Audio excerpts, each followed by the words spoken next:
hii tarehe 21 mwezi wa 4 mwaka 2025.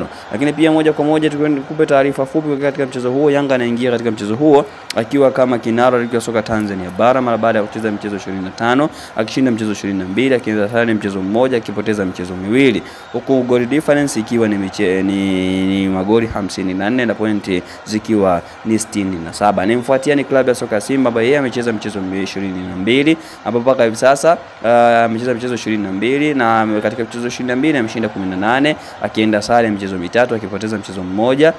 Goal difference kwake yeye, kwa goal difference inakuwa ni 44 na pointi zake ni 57. Hapo huyo ni nafasi ya pili. Lakini kwa upande wa Fountain Gate anashika nafasi ya 11 katika michezo 26, alicheza akishinda michezo 8, akishinda michezo 8 mpaka hivi sasa. Lakini pia michezo ambayo amekwenda sare ni michezo 5, akipoteza michezo 13, goal difference akiwa na negative magoli 18, yani medeni na magoli 18 na 29 ni point walizonazo na ziwafanya katika alama hiyo.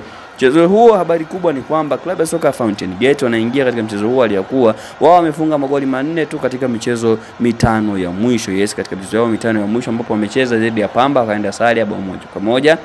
Lakini pia wakaenda katika mchezo mwingine dhidi ya Mashujaa wakapoteza mabao 3-0 wakiwa ugenini. Nyumbani dhidi ya Singida Black Star wakapoteza kwa kipigo cha mabao 3-0. Lakini pia wakashinda ugenini dhidi ya KMC magoli 2-1. Lakini pia wakamfunga Tanzania Prisons wakiwa nyumbani goli 1-0. Lakini kwa upande wa klabu ya soka Dar es Salaam Africa, wao katika michezo yao 5 ya mwisho wamefunga mabao 14. Mchezo wa mwisho dhidi ya Azam FC mabao 2-1.